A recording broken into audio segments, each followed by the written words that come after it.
Hello everyone, it's Ed with Dual Brain MTG, and today we are going to discuss retro border foils and actually OG foils. Let's discuss. I have come here to chew bubblegum and kick ass, and I'm all out of bubblegum.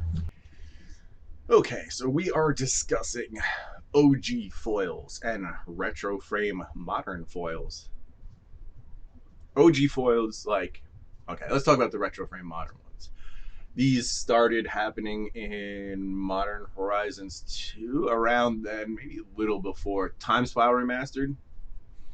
And it's something continuing. People like it. People liked how they did it in Time Spiral Remastered. You got one per box. It was kind of a chase. You had an expansive subset of cards that could be in the retro border and foil. And so, like, getting any one or the whole set was an actual chase. It was rare. It was tough. They held value.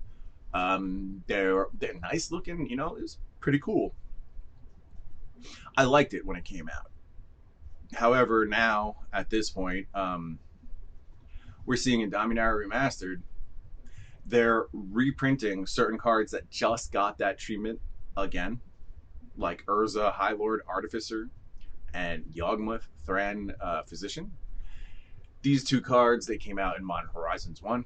They got reprinted in Modern Horizons 2, and now they're getting reprinted again in Dominaria Remastered. It's kind of funny. It was like 1 or 2 years in between, and then it was a year, and now it's like a half a year in between, so the reprints, the time frame is shortening. You know what I mean? It's not just that these cards are being reprinted. That's fine. People need the cards. They're a little bit expensive, so reprint them, bring the value down, because that's what everyone wants, right? Whatever, fine, you reprinted it, but you reprinted it in the same special chase treatment. Who the hell cares? How's it a chase if you can get it in 10 different sets and it's easy to get? Hey, I guess it's not gonna be easy to get, but like, you know what I mean. There's gonna be tons of copies out there, so technically it'll be easy to get. Where's the value there? How is it supposed to maintain value? What's interesting, right? I was talking with Prime 406. What up, Prime? We were discussing old border foils, like the retro frame foils, versus actual old foils. And the retro frame ones, I mean, some of them, depending on where they're printed, that's a whole nother discussion. They have, some are just the border being foiled, and some have a light layer over the art. All of them curl, bend like crazy, turn into Pringles. It's something that Wizards should be focusing on, but no, instead they're reprinting and making tons of variants. Back in the day, those old school old border foils, they barely curl. They actually curl in a different direction. So what did Wizards change in between then and now? And if you look at the current cards that are coming out of Brothers War, it's as bad as Commander Legends 1 when it comes to curling and the foils curling. There's videos out there from Cryptic. Tanner from Cryptic is trying to solve this problem, showing that it can be done, at least reduced the curling. I mean, it's logic, right? You have two materials sandwiched on top of each other, connected to each other. If one side is going to expand or contract, the other side is going to expand or contract at a different rate, thus making the crazy curl. I used to work in packaging, research, and development. This was something we researched and handled all the time. How packaging reacts to different products at different temperatures and over time. We had environment rooms where it was a freezing room, a cycling room that went from freezing to thawing, every day, twice a day. Another room that was room temperature, and the fourth room that was 110 degrees all the time. Each of these rooms are called environment chambers, and you put in your packaging with the materials that they're going to be coming into contact with, and you perform a time study as to how things change, weights, so on and so forth, physical properties, all that stuff. So it wouldn't be hard for Wizards to do the same thing with their card stock. In fact, I would argue it would be pretty easy, considering that it's probably one of the very few materials that doesn't change much, is actually the card stock. The wrapper, they seem to change every 5 minutes, but that's another story. So I don't understand why Wizards hasn't put in any effort. The issue is becoming worse, yet they still try to push and pull more money out of us, not fixing the real issues out there. And that's what's bothering me.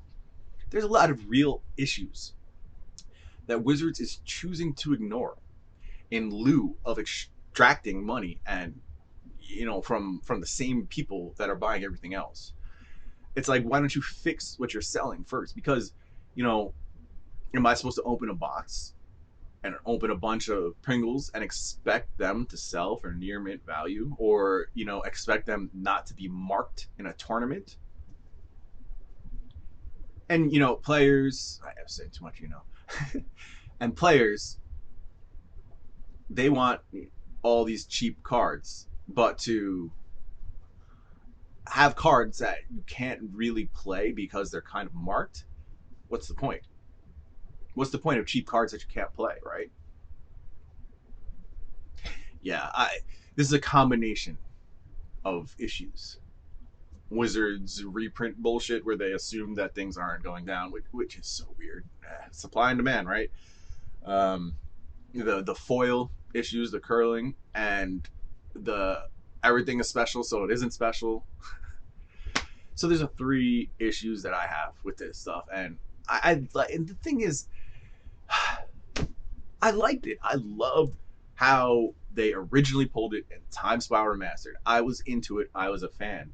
This whole thing, man, I was a fan up until Dominaria Remastered announcements. Up until I found out that they were reprinting Yawgmoth in the same border, I'm like, and I remember I was thinking about this, and then somebody commented, and it's like, man, they commented that they pulled one from Time Spy Remastered, and they were happy about it, and it was like one of their best cards. And now what? Now what? That's so feel bad, right? A new player pulls an awesome card, just trying to play, drafting, opening some packs, pulls an awesome card. It's like, oh my god, this is $250. This is the best card in my whole collection. I'm gonna protect it and keep it. Now that player is enfranchised, right? And then you take that and you just reprint it and turn it into a $50 card. That is so feel bad. That's the type of thing that gets people to quit the game, to quit buying Magic, to quit even looking at Magic. So I guess that's more of my issue than the actual reprinting and so on and so forth, is the fact that, yeah, you could really turn people off to the whole thing by pulling this janky bullshit. And it's a shame. I think Wizards doesn't understand that part. They're just like, oh, they're not going to pay for this product. But do you understand that you just turn someone off from buying the product forever? I don't know. I don't know. It's just something to, I guess, I don't want to think about it. It's pretty shitty, right? It leaves a sour taste in your mouth, at least. That's bad. Anyway, if you're going to buy any reprintable old border foils today, consider using my TCG Player affiliate link in the description. It's free to use. You click on it, shop like normal. Helps out a lot. Check out my Patreon, channel memberships for fun time emojis. Anybody who hasn't, please remember to like and subscribe. I don't know what to tell you. Yeah, it just further um, reinforces the fact that there's very few investable things nowadays in terms of Magic the Gathering. I don't like the direction the vocal minority of players loves the cheap card aspect, but cheap cards that you can't play, what's the point, right? Anyway, have a great day, everybody. Peace. That's it, man. Game over, man. Game over. What the fuck are we gonna do now? What are we gonna do? Maybe we could build a fire, sing a couple of songs, huh? Why don't we try that?